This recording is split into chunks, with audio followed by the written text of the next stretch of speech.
morning. I got it figured out. Saw a neighbor of mine.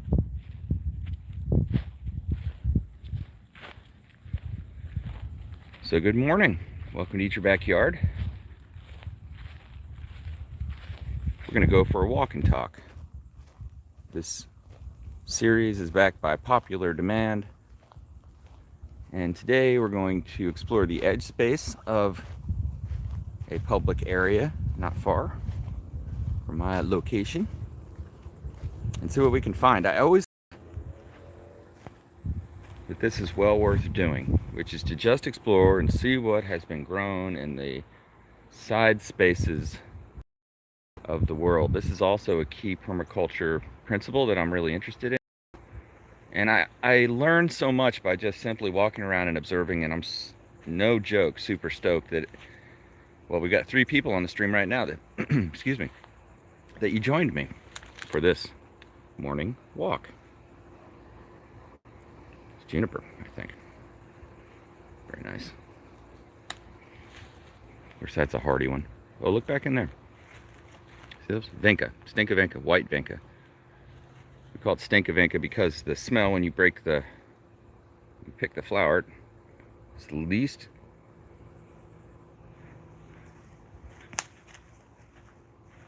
Hey, James Palms. Good to see you. Dude, I was just watching your video about your palm tree on the side of the pool there. That was cool. Love that, by the way. It's the whole idea. Needs no further explanation when you see a video like that. Just enjoy it. Yeah, so we're looking at these Vinca. This is actually a good one for containers. James, you're up in Canada there. Rocking the palm action in Canada. Well, this is one you could rock anywhere, but you'll see this in just about any place they sell, annuals. This is here, it's actually more behaving like a perennial, this Vinca. A lot of different colors, a lot of variation.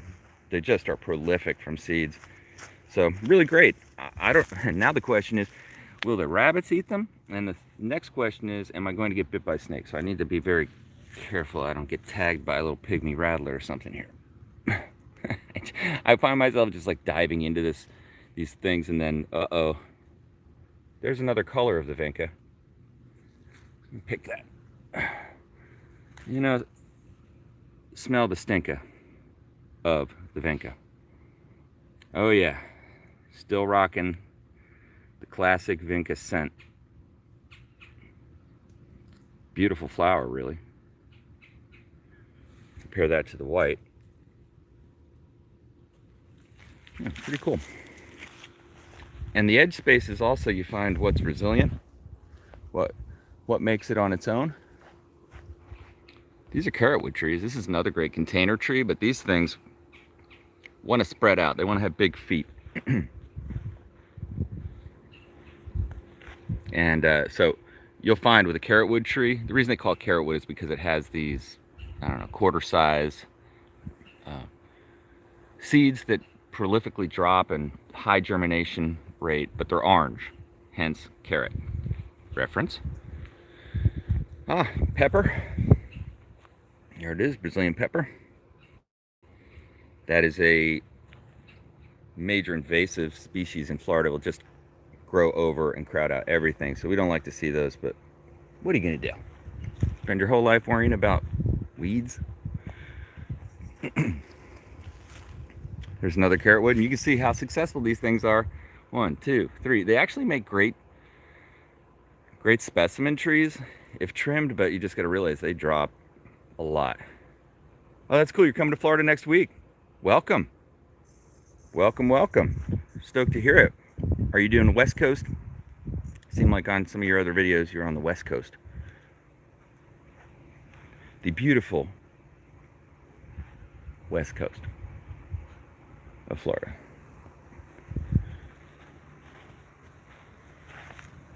Yeah, interesting. Very interesting. You can see this oyster plant. I'll just go ahead and check this out. Another super easy one. Super easy. You put this down and it's going to grow. The funny thing is about these oyster plants is I had grown them for years and never realized they had all these edible medicinal qualities that are claimed, and I say that you know, cautiously, because I'm not making any claims, and I have never eaten it. But I'll tell you this much, my chickens will eat the heck out of some oyster plants. They will peck and peck and peck until they are stubs.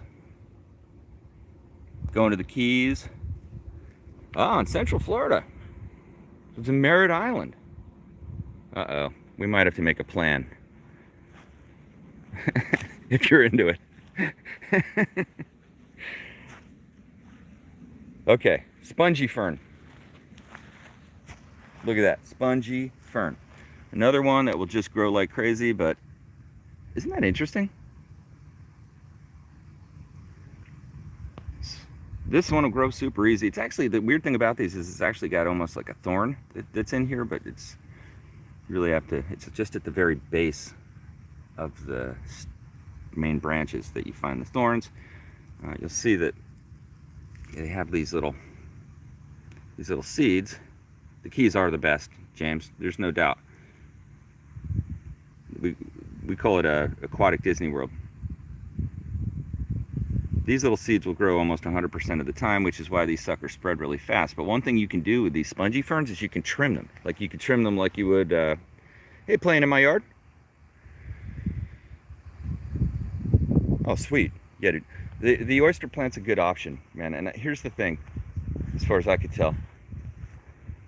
You know, you don't have many plant options that give you this, which is that striking, and I don't know how great this comes out on my Craptronic 2000 phone, but getting a new phone soon, I promise. But that beautiful, beautiful hunter green or whatever on one side, forest green, and then on the other side that, like, well, I'm colorblind, so I'm going to say pinkish, purplish, reddish, beautiful color. It'll handle, you know, so it gives you that color pop right away, which I love. I like to have color in my yard. I'm a big visual person.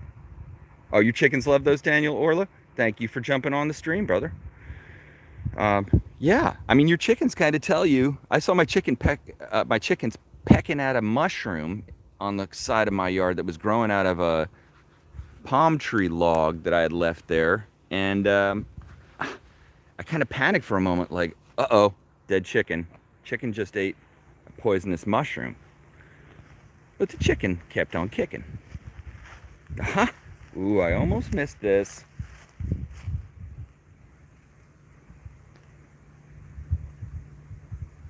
Oh, that's so cool, James.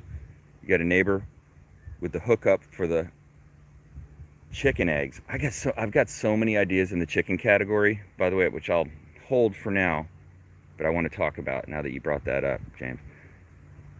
I'm so deep into the chickens. There's no way out.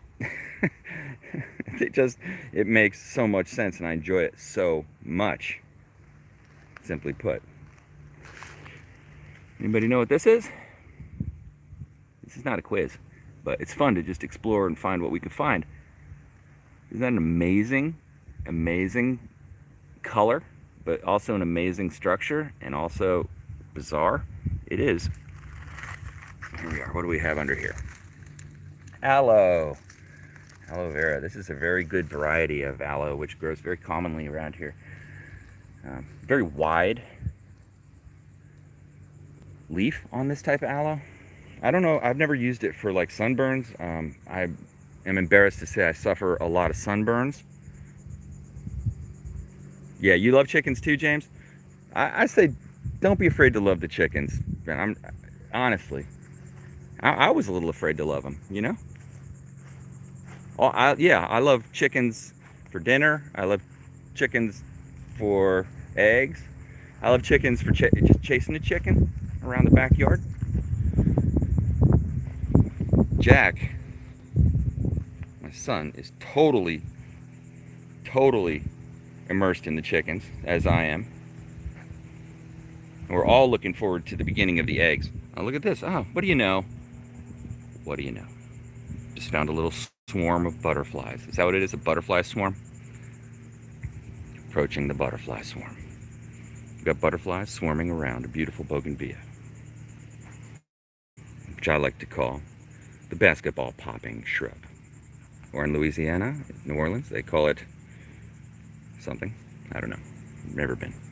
but they grow these from the cast iron trellises and so on. I've heard in New Orleans. Look at that flower. Bougainvillea.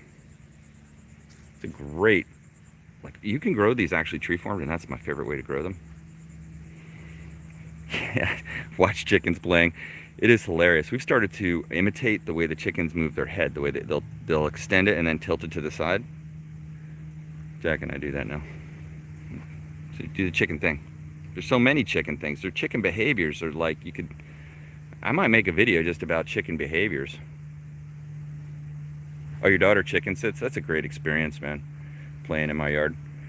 Yeah, your responsibility. I think we benefit a lot from, so we'll go past the bougainvillea. Just suffice it to say, it's got some gnarly thorns on it. These are the little short guys, but it'll have full-on basketball popper thorns. No joke. So just got to take that into account as you incorporate them. Or don't. Nah, more carrot woods. Carrot woods everywhere, they say. Carrot wood trees. There's another one of those aloes. Here you get a much better perspective on what this thing can do. Now, if it can grow here and on the edge of a thing,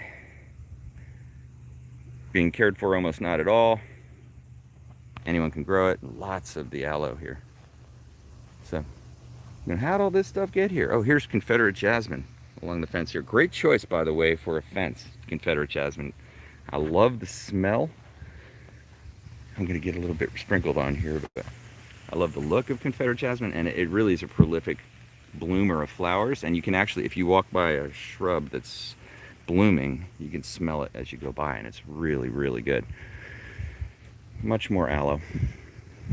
You never know what you're going to find. I've never actually walked this edge space, but probably some of the people are hearing me do this podcast in the backyard and wondering what's going on.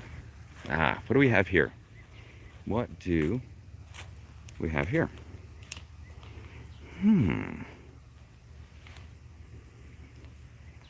Children's fort. Now, I built some forts in my day. Grew up on a farm with heavily wooded area, big forest behind us, and I built a lot of forts. And we got to pick up our fort game. Look at this. Ficus. This is the ficus I don't like us. Strangler Fig. And it looks like it's firmly, there's the palm tree that it wrapped around. Now, contrary to its name, Strangler Fig, it doesn't actually strangle the tree in the sense that it kills it, it just grows around it. Palm tree, maybe it could on certain kinds of trees, but palm trees just grow to a certain width and then stay that width, so. But you basically got a ficus tree growing where you wanted to see a palm tree. That's my I don't like it. And here's a full grown carrot wood. Maybe that's where all those little saplings came from. You can see not far from it. And here's the glorious slash pine. These guys take a beating in hurricanes. This one has been through many days of 90 to 100 mile an hour winds in its lifetime, and still standing, so that's a testament. See what I can find. Some of the things I find, I don't know what they are. This would be one of them. Not sure what that is, that vine. Oh, by the way, I did pass by bananas. I didn't even mention them. No, I'm just on the side of a lot where there's a library, public library. And you could do this in Florida just about anywhere, just walk the edge space. Like I said, that's a permaculture thing, but what's going on, and observe.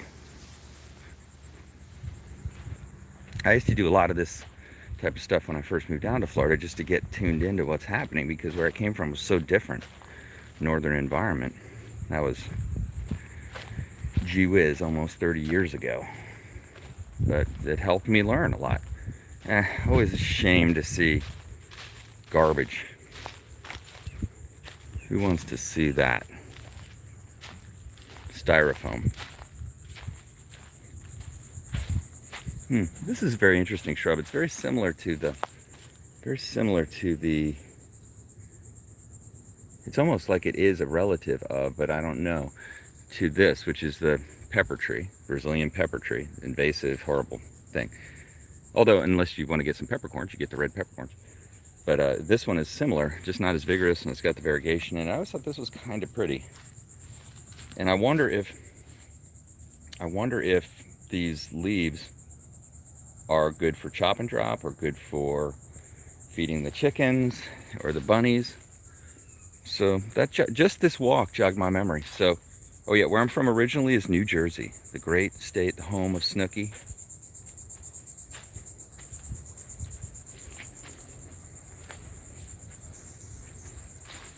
And actually, New Jersey, and this might be counterintuitive, the license plate says the Garden State. And that's no exaggeration. Where I grew up was the Garden State. I mean, I grew up on a farm, probably 200-acre farm, something like that. You know, probably half of it woods. Growing corn and soybeans and wheat and peppers and tomatoes and asparagus and occasionally potatoes, lots of peppers, eggplant, lettuce, cabbage. And that was just the vegetable side. My grandfather it was his farm, and my mother built a house on a tomato field in between his house and my uncle's house. So that's where I grew up, kind of in a tomato field that became a house.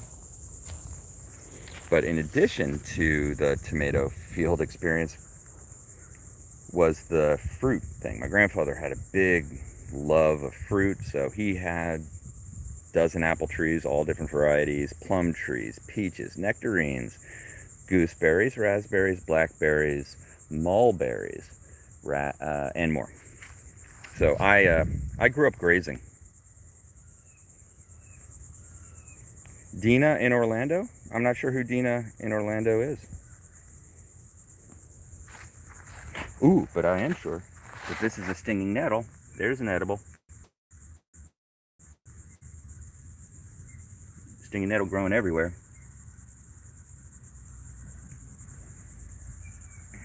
Yeah, there's a few, maybe Dina in Orlando is kind of like a gardener person over there, because there are several things going on in Orlando, which next week I'm actually thinking of going over there and exploring some of that stuff. There are some botanical gardens, UCF Botanical Garden, and many others that I'm going to go explore. I found another gem. But yeah, there are a few YouTubers over there that got serious setups going that I would love to learn from.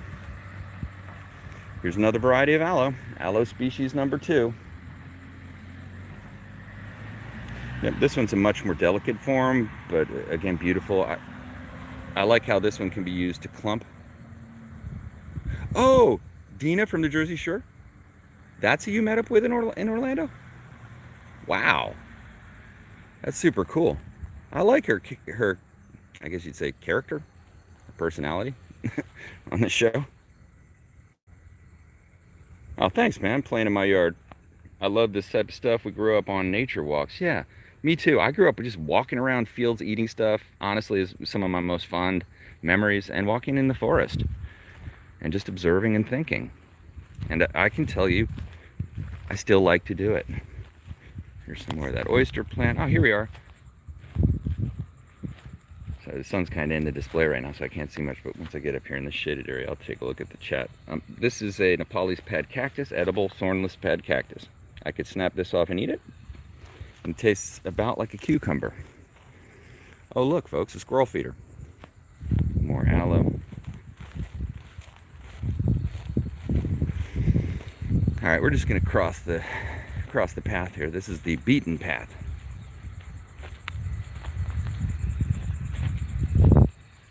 Yeah, ditch. Ooh, looks like we got some work going on up here. Now, I'm happy to say that there's been a fair amount of focus on not just dumping endless amounts of pollution into the Indian River Lagoon right here where I'm at. That got way out of bounds, as it probably has to just about everywhere before anybody does anything. You know, where you look over the river and you see it just filled with dead fish on the surface. Like, that actually happened, not exaggerating, several times. Red tides and so on. But the effect of all the runoff into the river is tragic. It just chokes out everything, kills the seagrass, makes the fishing suck.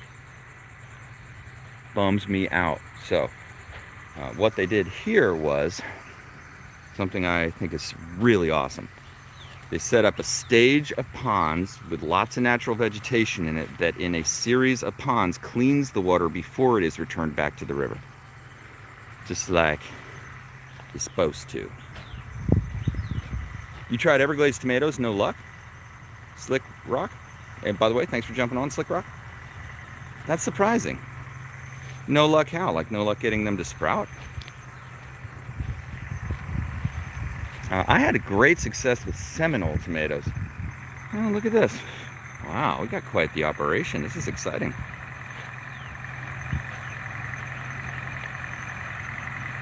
In there with the rowboat.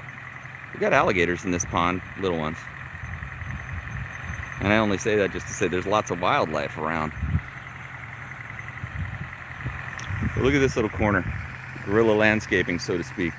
I love it. Probably 4 or 5 different types of bananas. Papyrus. Look at these bananas. There's a nice ripe hand of bananas back up in there. Beautiful clump. Ooh, fruit. Pond apple. This is papyrus. Used by the ancient Egyptians, of course. Oh, you got this tomatoes growing now. That's cool. Wow, pond apples. Stoked. Look. Oh, yeah. Best live stream ever. I can't believe it. That's nuts. Look at this. Pond apples on this tree. Somebody just planted it from a cutting, I bet. I wonder if these grow well from cuttings. I bet you they do, because they've got these little spots on the trunk. And to me that's like a mulberry or, other trees that I know that grow well. Yeah, you're spreading the permaculture virus. Look at how many fruit there are. And by the way, if you like these videos, don't forget to give me a thumbs up. I appreciate it. That just lets me know, what I'm doing. I should keep doing it. I guess a thumbs up tell me, stop doing it. Stop it! Get your hand away from the pond apples. What is that? Yeah, that's right. Florida and alligators. It's like sushi and rice.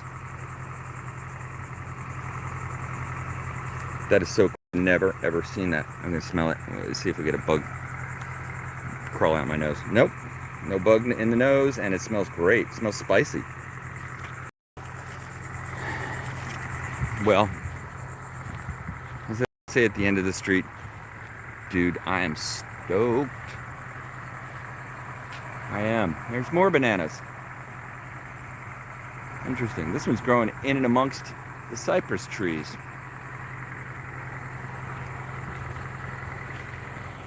Propagating the Jamaican strawberries right now. Oh, that's excellent. Yeah, I went hog wild with the Jamaican strawberries. The cotton candy tree moringa, Montingia this year. And I'm glad I did. I even bought one at a nursery. Crazy. How many Jamaican cherry trees? There's too many Jamaican cherry trees. I wish I had a device which would turn them into wood pellets for my smoker, because you can harvest the wood off those. They grow so fast, and it's excellent for smoking. In Jamaica, they use the wood for smoking, and it has a really aromatic smell. You can see why. Every one of these banana clumps is loaded with bananas.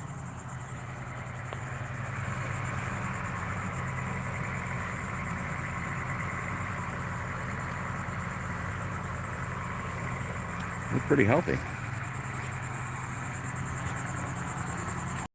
The pond is producing. I'm going to go back and check the chat here in a sec to make sure I didn't miss anybody's comments, because I do appreciate everybody who jumps on a lot. It's so fun to do this kind of stuff for me, and I always get a lot out of it. Like, I learn stuff. So, oh, look at that, little ducks. You know what they say, what Bugs Bunny said before he got vilified. Penguins is chickens. Look at those little ducks. Now this one's a big one. Oh, this one is a big one. But even this one, and these are the Orinoco, maybe? Grab a banana. I'll pick a banana. But I didn't see any ripe ones. You know, it's the experience of eating an unripe banana. Now these are at least 30 feet tall. I mean, that would be a fun banana tree to do what I call timber. You know, I harvest these by just sawing it down at the bottom and letting it fall and try not to crush the fruit. We do that with our giant muses. And, you know, for those of you who grow bananas, you know that means a couple more coming at the base, pups growing. So you always just chop down the tree with the fruit, harvest to encourage that new growth. And they'll grow vigorously. Here's another pond apple. Another one. Somebody did the world the favor of pond appling this corner. What? And I'm not trying to virtue signal here, but I hate that stuff. Why can't, you know, people who claim virtue without earning it is what I mean, but why can't we have way more edible stuff everywhere? You know, it seems to me we could. Oh, here's a fruit that fell on the ground.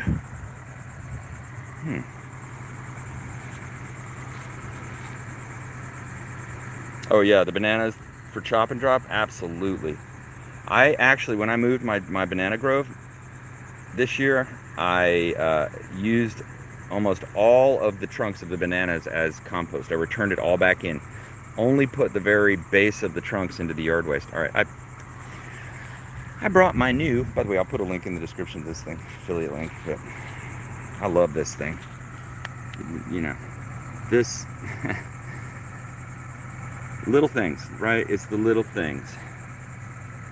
But, you know, Swiss Army knife. I grew up with a Swiss Army knife. My dad gave me a Swiss Army knife. So this thing has got like sentimental value. But this is not my childhood Swiss Army knife. This is one I copped off Amazon not that long ago. It's and I love it. Love, love, love, love, love it. Must have, easy in the pocket. Razor sharp though. My finger finally healed from the last time I almost cut my finger off chopping mangoes. So very careful now. And trying to open this one-handed seems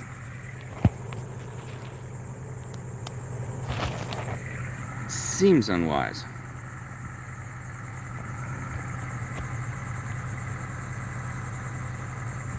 I'm going to see if I can, I'm going to put the phone down for a second and see if I can chop it in half. I've never looked inside this. This is one of the fruits that fell on the ground.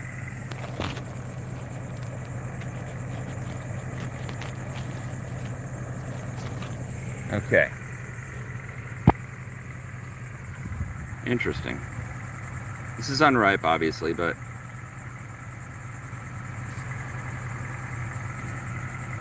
sure doesn't smell great unripe, but that's interesting. Like a mango will smell great even before it's ripe. Like a chocolate pudding tree or certain others smell horrible when they're not ripe. Well, looks like it got there's probably the reason it failed. Bug intrusion. We can do some chop and drop right now. I'd do the right thing, but anyway, yeah. So this is I think they called it like a flower cutting knife, but it's got kind of a more than typical thick back to it, and very simple. So I use this to take cuttings, to chop or drop, to whatever, but I always have it in my pocket, and it comes in very handy. All right.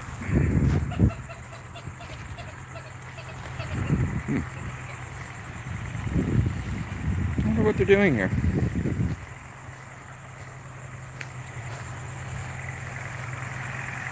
Maintaining the world. There's all kinds of things like this going on all the time. As a great person I listened to a lot said, it's a bloody miracle that any of this stuff exists. It really is.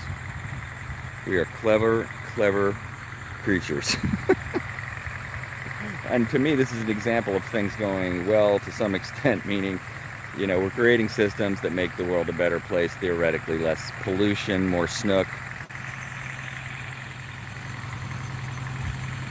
which is what I like. Now, I did my own little brand of guerrilla landscaping over in this corner about 3 months ago. I just brought a couple Nepali pad cactus over here.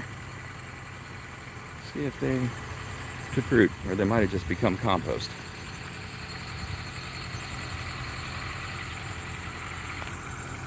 Yeah, the Nepali pad cactus, you can literally just leave that on the ground and it'll sprout. And by the way, there are a lot of gopher tortoise in this area. They relocate a lot of gopher tortoises to this. Oh, what do we have here?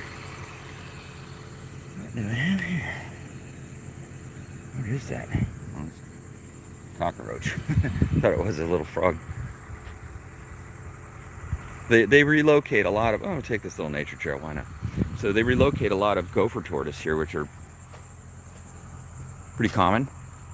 But what happens is, as houses are built, and by the way, they are building houses like you wouldn't believe in Florida currently. The influx of people that have surged into the state is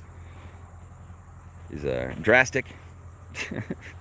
They're actually having lotteries on new house developments now. Things like that are happening.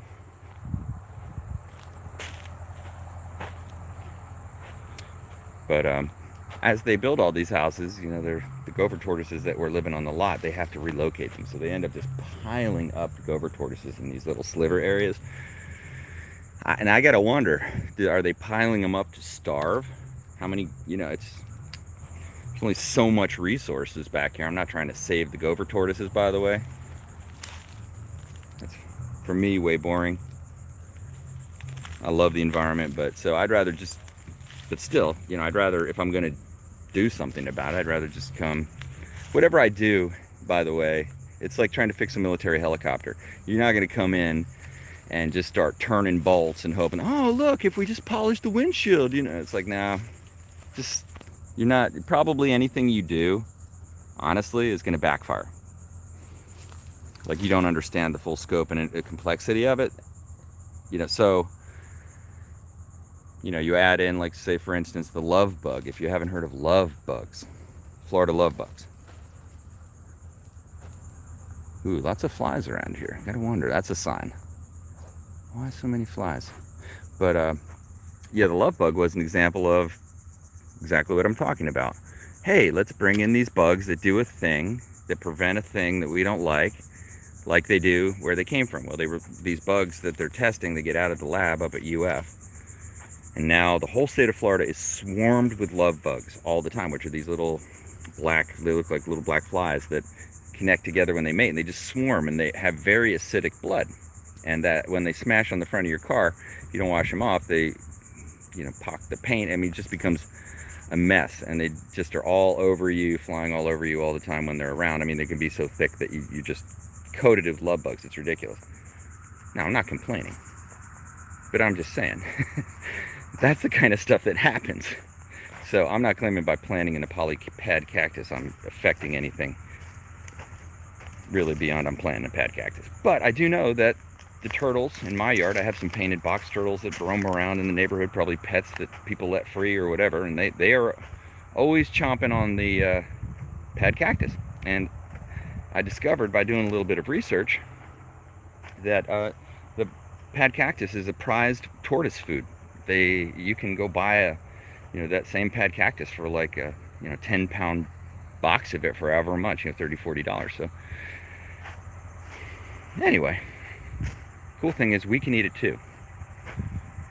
And I really think having edible environment around us is a good idea.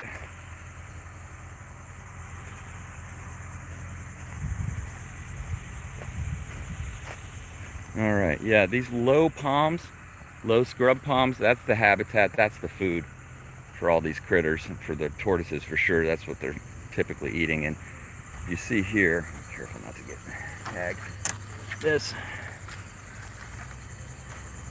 producing lots of fruit. I've never tried to eat one of these. I don't think I will, but they do grow very easily from seeds. So, you know, and I think this is one of the most beautiful palms. Oh, you got some prickly pear, Slick Rick? Yeah, you saw palmetto? Yes, you did. James Palm. Here's beautiful. Sable Palm. Not sure exactly what variety it is. Another edible.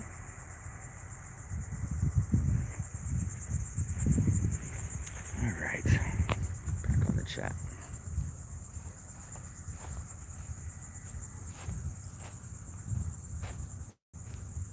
Oh, James Palm, you have dwarf Cavendish. I'm looking back on the comments. Nice. Hey, good morning. Hey, how you doing? Good, how are you? Hey, guys. All right.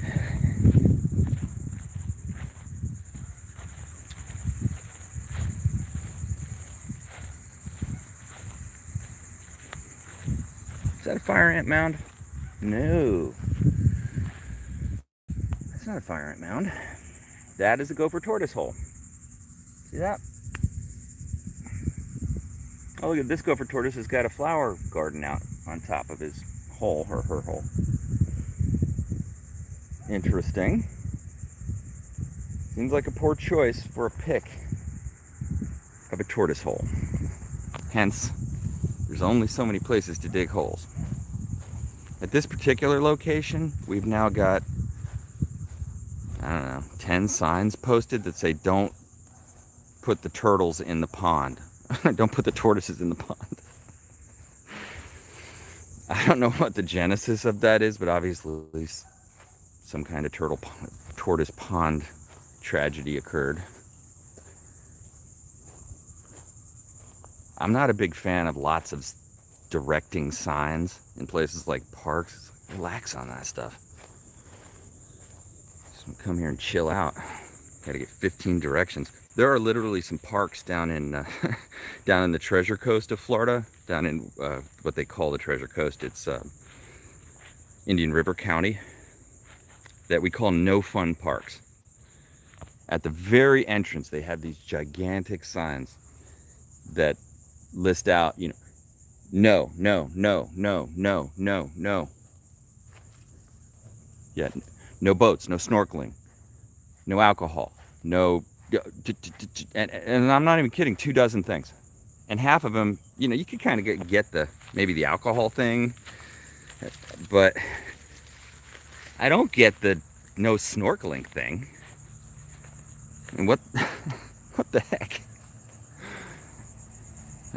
Anyway, control. That is the commodity they're interested in. But even in a park, it's so weird. So we got signs all over. Don't put tortoises in ponds. Hey, look at this. What? That's cool. That's cool. Is that cool? That's cool. An oak? No, it's juniper. Juniper log ladder bridge. Look at this. And somebody actually sunk it in. Interesting. Looks like they drilled a countersink kind of hole in here, actually. And a washer. This is not some, man, this is solid too. Dude, I love stuff like this. Of course, I've got to attempt to walk across it.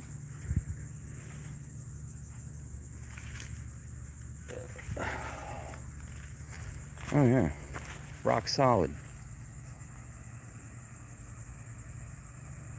Using recycled materials to create function. Another permaculture. concept. Oh, I'm usually wearing flip-flops. Today I wore shoes, and I'm glad. That was cool. So you never know what you're going to find, you know.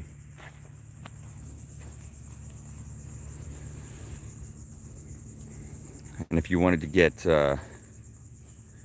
semi-spiritual, you might say that this is a meditation exercise. I'm going to tell you absolutely it is. Where you're just being aware of what's happening around you. Being in the current thing that is happening right under your feet, right to you.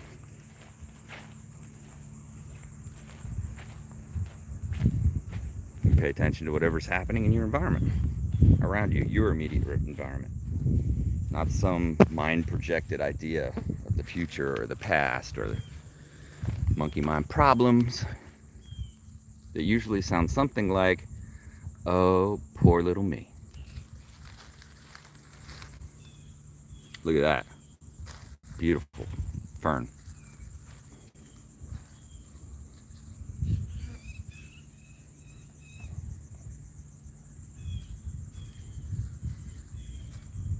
Incredible. Going right on this beautiful Sable Palm. Look at that thing. Lush. May look like chaos up close, but it is perfect symmetry from afar. These kinds of things.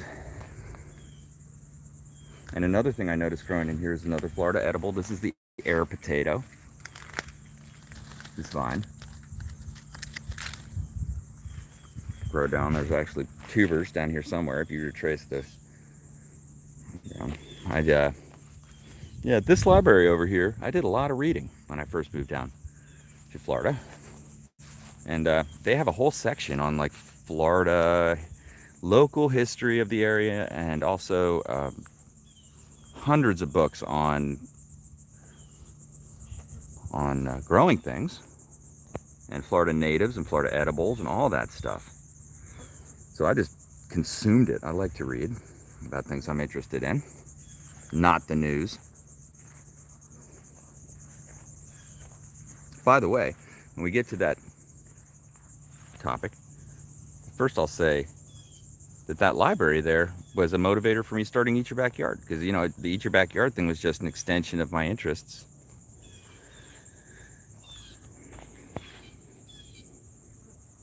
And funny thing was, when I started the channel, I just thought, I'm interested in this. I'll put some stuff out there and see what happens. Just as a fun experiment, fun something to do. It was a new thing, YouTube for me, and I discovered I really liked it, and I kind of did it for a little while, and then I stopped doing it because I had other things going on. This is where we need one of those permaculture bridges. I should have taken my opportunity when I had it. No wonder they built a bridge here. I'm going back to the bridge. Oh, by the way, before we go too far, don't go too far. Or go too far. Yeah, go too far. Look at this. That's a beach sunflower, another incredible example of what you find out here. What grows well. This grows kind of very leggy out in super arid areas like this, but if you put it in your yard and water it, it's thick. You won't see any space between it, and you can trim it very readily. And as you can see, the bugs love it. Chickens would love that bug. But yeah, I'm happy to report doing pretty well, resisting the urge to watch news. Man, does that have a positive effect on life. Watching the news is something like dumb tradition in my estimation. And distracting you from the news of what's happening to you, which is you could have sweet chickens, you could have bananas.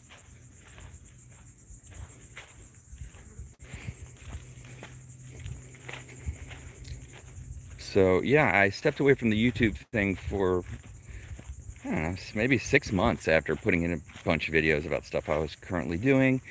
Then I came back and I looked, wow, there had been a lot of views on the videos. And that just inspired me to keep going, like, oh, this is something people are potentially interested in seeing, and I liked doing it. This is fun, and I just kept doing it, and here we are. walking over a permaculture bridge together. Well, kind of.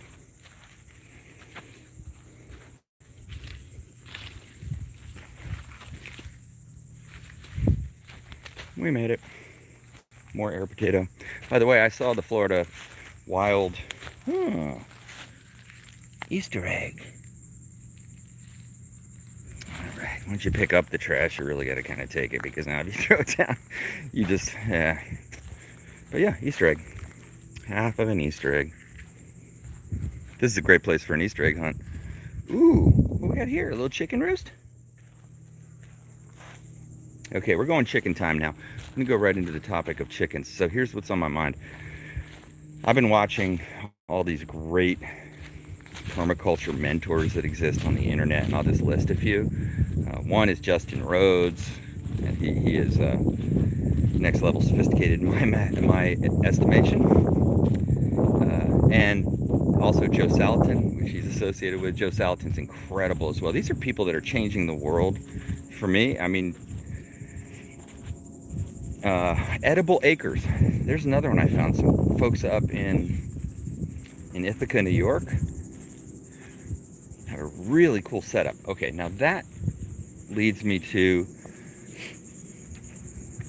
the current idea, which is the idea of getting like a community chicken thing going. This is not a original idea, but what they do at Edible Acres is they have relationships with restaurants, and they feed their chickens almost 100%, seems to me, on food waste from these restaurants. And they have some other incredible methods of feeding these chickens, like feeding them compost, which chickens will eat everything. I mean, Justin Rose will tell you, when you kill your barn mice, get into your feed, you know, you have traps, and as you get barn mice, you throw those in the chicken pen, and the chickens eat the mice. The chickens will eat everything. Chickens just want to be the place where everything you didn't value that actually had high value goes to be recycled into even better value, like eggs and meat and whatever else. Manure, certainly. Pet joy. There's another one.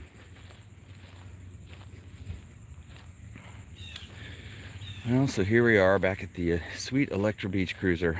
One of the favorite things in my life. It's not a person. And I think I'll end the live stream there. We went about almost 50 minutes. That's pretty cool. I appreciate everybody who jumped on. Enjoyed it. If you're not already subscribed, please do. And if you like this kind of stuff, give it a thumbs up. Thanks for watching Eat Your Backyard.